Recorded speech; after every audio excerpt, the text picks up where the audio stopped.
Michel Bennett, policier dévoué de New York, n'aurait jamais imaginé que sa vie basculerait un matin en patrouille.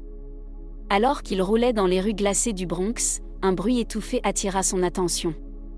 Intrigué, il arrêta son véhicule et s'approcha avec prudence d'une benne à ordures d'où provenaient de faibles pleurs. Son cœur s'emballa lorsqu'il découvrit un nouveau-né abandonné, fragile et recroquevillé entre des sacs poubelles.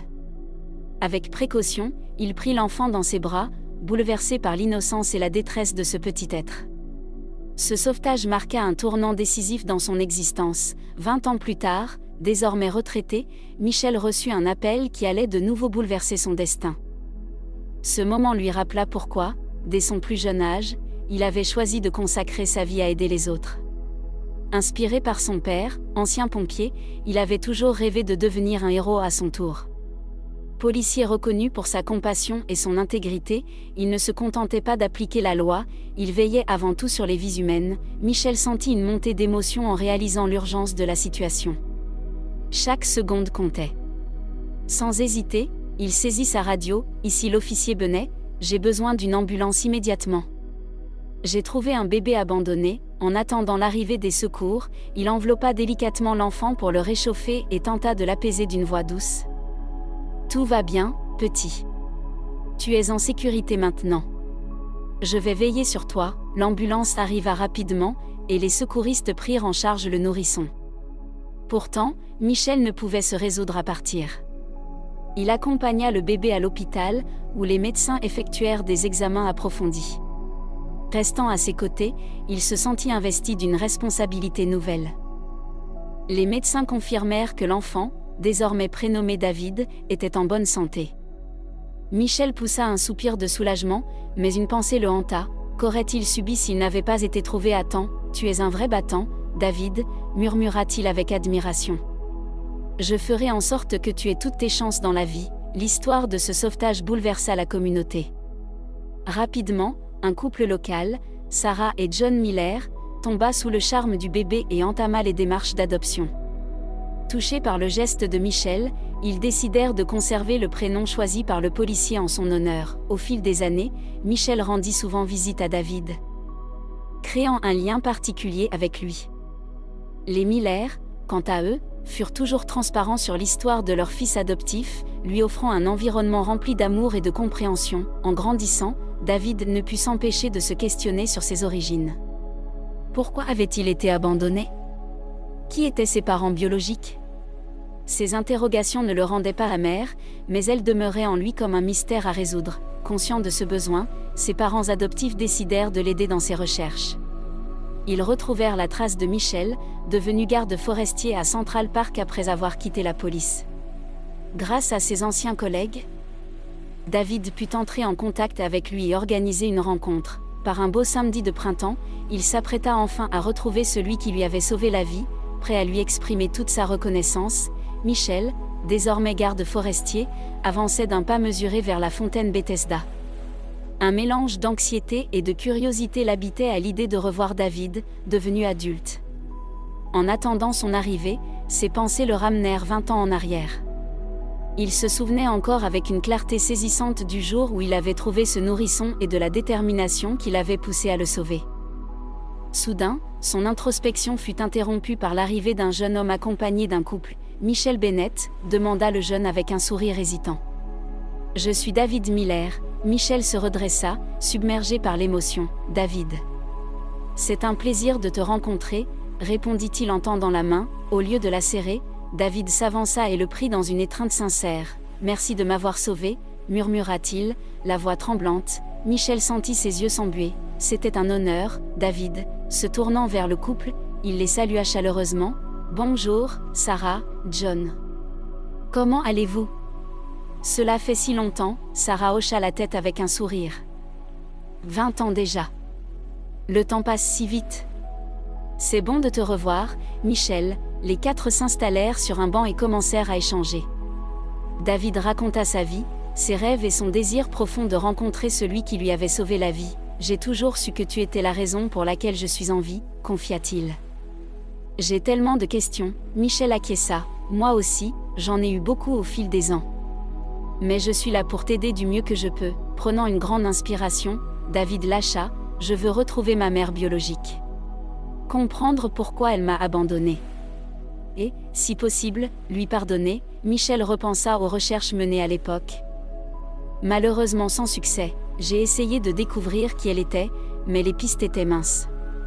Cependant, si tu veux, nous pouvons reprendre les recherches ensemble. Les yeux de David s'illuminèrent. Tu ferais ça? Ça compte énormément pour moi. Nous le ferons ensemble, assura Michel.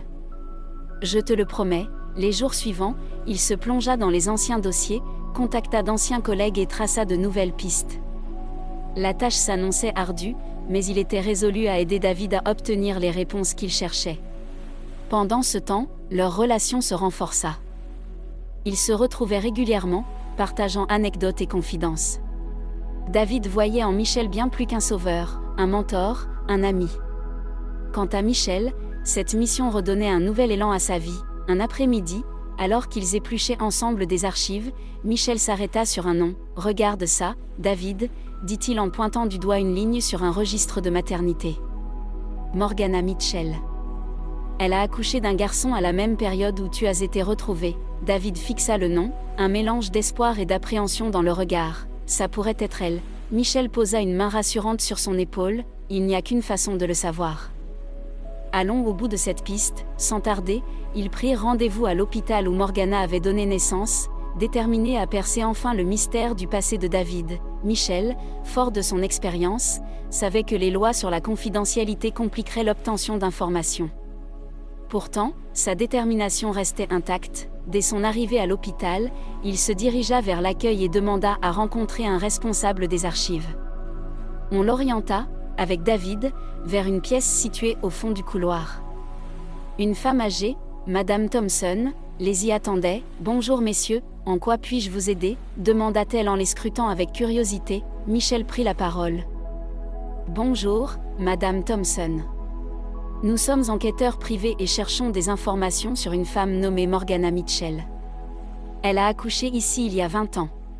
C'est une affaire très importante pour nous. » Madame Thompson fronça les sourcils. « Je suis navrée, mais sans autorisation légale, je ne peux divulguer aucun dossier. » David, ému, intervint. « Madame Thompson.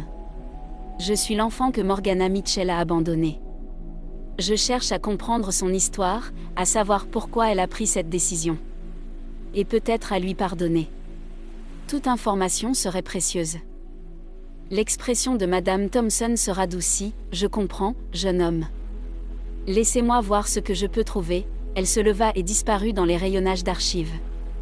Michel et David attendirent, le temps leur paraissant interminable. Lorsqu'elle revint, un dossier en main, leurs cœurs battirent plus vite. « J'ai trouvé une trace de Morgana Mitchell. Elle a donné naissance à un garçon en janvier de cette année-là, puis a quitté l'hôpital sans laisser d'adresse supplémentaire. » David ressentit un mélange de frustration et d'espoir. « C'est déjà une piste. » « Merci, Madame Thompson. » Elle lui adressa un regard compatissant. « Bonne chance, jeune homme. J'espère que vous trouverez les réponses que vous cherchez. » En quittant l'hôpital, Michel et David échangèrent sur la suite des recherches. « Nous savons qu'elle a accouché ici, mais il nous faut plus d'éléments, » déclara Michel, pensif. « Et si nous interrogions des personnes qui l'ont connue ?» suggéra David. Des voisins, d'anciens amis. Michel acquiesça. « Bonne idée. Commençons par l'adresse enregistrée à l'hôpital. » Ils prirent aussitôt la direction du quartier où Morgana avait vécu, un secteur paisible de New York, aux maisons anciennes mais bien entretenues. Michel frappa à la porte de la maison mentionnée dans les dossiers. Une dame ouvrit, les observant avec curiosité. « Bonjour, madame, » dit Michel. « Nous cherchons des renseignements sur une certaine Morgana Mitchell. Elle vivait ici il y a plusieurs années. L'auriez-vous connue ?» La femme plissa les yeux, réfléchissant un instant. « Morgana Mitchell. Oui, cela me dit quelque chose. C'était une jeune femme douce, mais elle a connu des moments difficiles. Après la naissance de son enfant, elle est partie s'installer chez des proches à Albany. » « Merci, cela nous aide beaucoup, » répondit David, sentant une lueur d'espoir renaître. De retour dans la voiture, Michel et David commencèrent à organiser leur voyage vers Albany. L'enquête était loin d'être terminée, mais chaque indice les rapprochait de la vérité. « Nous allons y arriver, » affirma Michel avec assurance. Nous retrouverons ta mère biologique. David lui jeta un regard rempli de reconnaissance et de détermination. Merci, Michel. Merci pour tout. Le lendemain matin, ils prirent la route, impatients de suivre cette nouvelle piste. Le trajet sembla interminable, chaque kilomètre accentuant leur mélange d'excitation et d'anxiété. Michel, lança David pour briser le silence, as-tu déjà envisagé ce qui pourrait arriver si ma mère refuse de me voir ? Michel lui adressa un sourire rassurant. Peu importe sa réaction, l'important est que tu auras cherché à comprendre ton passé. Et quoi qu'il advienne, je serai à tes côtés. Ils arrivèrent à Albany aux alentours de midi et se mirent en quête de l'adresse indiquée. Le quartier, paisible, était bordé d'anciennes maisons et de rues ombragées par de grands arbres. Michel gara la voiture devant une maison simple mais soigneusement entretenue. Il jeta un coup d'œil au dossier en main avant de déclarer « Nous y voilà ». Espérons que quelqu'un pourra nous renseigner. Ils avancèrent jusqu'à la porte et sonnèrent.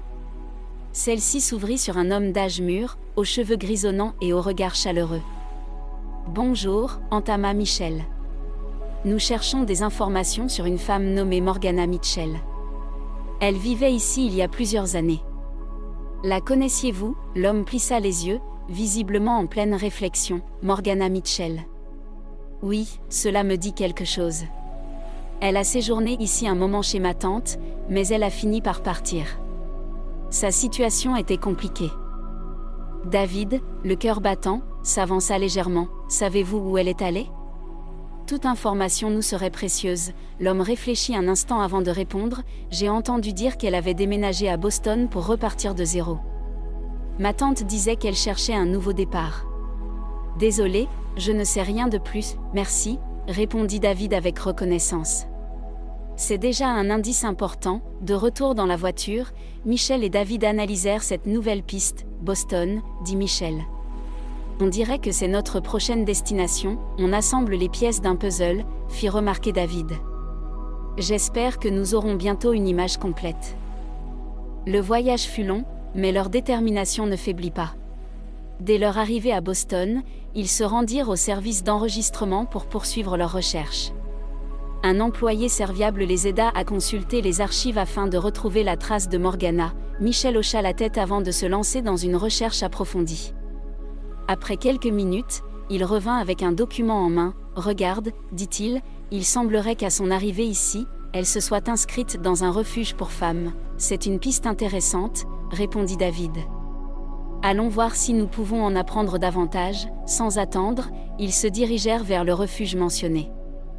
L'endroit respirait la sérénité, un jardin soigneusement entretenu et une ambiance paisible y régnaient. À leur arrivée, ils furent accueillis par une femme bienveillante qui se présenta comme la directrice de l'établissement. « Bonjour », entama Michel, « nous sommes à la recherche d'informations sur Morgana Mitchell. Pourriez-vous nous aider ?» La directrice esquissa un sourire empreint de mélancolie. « Morgana. Oui, je me souviens d'elle. Une femme douce, mais marquée par un passé difficile. Elle évoquait souvent son fils, qu'elle avait perdu. Elle a quitté le refuge il y a environ 15 ans, mais je garde contact avec certaines anciennes résidentes. Peut-être que l'une d'elles saurait où elle est aujourd'hui. » Elle s'éclipsa un instant dans son bureau avant de revenir avec un bout de papier. « Voici le numéro d'une de ses amies proches. Elle pourra sans doute vous renseigner. » Michel et David la remercièrent chaleureusement avant d'appeler sans tarder. Une voix douce répondit à l'autre bout du fil. « Allô, bonjour », répondit Michel. « Nous essayons de retrouver Morgana Mitchell. On nous a donné votre numéro comme contact possible. Pouvez-vous nous aider ?» Un silence flottait avant que la femme ne réponde avec une certaine hésitation. « Morgana est une amie chère. Elle m'a souvent parlé de son passé et de son désir de retrouver son fils. Si c'est bien lui qui la cherche, je pense qu'elle serait très heureuse de le savoir. » David sentit sa gorge se serrer en entendant la nouvelle. « Elle va bien. Pouvons-nous la voir ?»« Oui, elle va bien », répondit son interlocuteur. Morgana vit dans une petite ville au nord de Boston.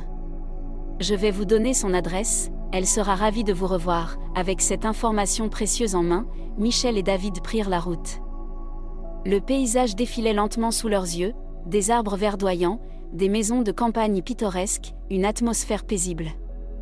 Après plusieurs heures de trajet, ils arrivèrent enfin devant une demeure modeste entourée d'un jardin fleuri et soigné. Michel coupa le moteur. Les deux hommes descendirent du véhicule et avancèrent d'un pas mesuré vers la porte. David inspira profondément avant d'appuyer sur la sonnette. Un silence pesant s'installa, jusqu'à ce qu'enfin la porte s'entr'ouvre, révélant une femme d'âge moyen. Lorsqu'elle posa les yeux sur David, elle porta instinctivement la main à sa bouche, sous le coup de l'émotion. « David » demanda-t-elle, la voix tremblante. « Oui, c'est moi » répondit-il, submergé par l'émotion. Les larmes roulèrent sur les joues de Morgana tandis qu'elle murmurait « Je suis Morgana. Je n'arrive pas à y croire. » « Tu es là » Sentant que ce moment appartenait à eux seuls, Michel fit discrètement un pas en arrière. David et Morgana s'étreignirent longuement, laissant éclater un mélange de soulagement et de joie. Une fois les retrouvailles apaisées, Morgana les invita à entrer. Assis dans le salon, elle prit une profonde inspiration avant de raconter son histoire. La voix chargée d'émotion. « David, jamais je n'ai voulu t'abandonner. C'était la pire épreuve de ma vie. À l'époque, j'étais prisonnière d'une relation abusive. Ton père m'a forcée à partir, menaçant de nous faire du mal si j'osais résister. » David, bouleversé, l'écoutait attentivement, les larmes aux yeux. « Ce jour-là, je revenais de l'hôpital avec toi. Il t'a arraché de mes bras et t'a abandonné. J'aurais dû me battre davantage. J'aurais dû trouver un moyen de t'emmener avec moi. » La douleur dans sa voix était palpable. David serra doucement sa main. « Je te pardonne, maman. J'ai toujours cherché à comprendre ce qui s'était passé. L'important, c'est que nous soyons réunis. » Un sourire, mêlé de larmes, illumina le visage de Morgana. « Oh, mon fils. Merci. Tu ne peux pas imaginer combien cela compte pour moi. » Michel, resté en retrait, estima que c'était le bon moment pour intervenir. « Morgana, je suis Michel Bennett. C'est moi qui ai trouvé David cette nuit-là. Et aujourd'hui, je suis heureux de vous voir enfin réunis. » Morgana lui adressa un regard chargé de reconnaissance. « Vous êtes l'ange qui a sauvé mon fils. Je ne vous remercierai jamais assez. » Elle s'approcha et l'enlaça chaleureusement. Le temps s'effaça alors que les trois partageaient souvenirs et émotions. Morgana raconta son combat pour reconstruire sa vie, tandis que David évoquait son enfance auprès des Miller, une famille aimante qu'il avait élevée. Lorsque la nuit tomba, Michel se leva. « Je vais vous laisser profiter de ces retrouvailles. Prenez le temps de mieux vous connaître. » David l'accompagna jusqu'à la porte. « Merci, Michel. Pour tout ce que vous avez fait. » Michel sourit et lui donna une accolade. « Ce fut un honneur, mon garçon. » En sortant, il leva les yeux vers le ciel étoilé, ressentant une profonde sérénité. Ce voyage, commencé par un acte de sauvetage, s'achevait par un renouveau, empli d'amour et d'espoir. David retourna auprès de sa mère, s'installant à ses côtés. « Nous avons tant à rattraper, maman. Mais ce soir, je suis juste heureux d'être là avec toi. » Morgana lui serra la main, émue. « Moi aussi, mon fils. » Moi aussi. La nuit avançait, et leur conversation ne tarissait pas. Malgré le temps et la distance, le lien entre eux, bien que fragilisé, n'avait jamais été rompu. Si cette histoire vous a touché, pensez à laisser un like et à vous abonner. Et si vous voulez encore plus d'émotions, la vidéo qui s'affiche à l'écran vous plaira sûrement. À bientôt et belle journée à vous.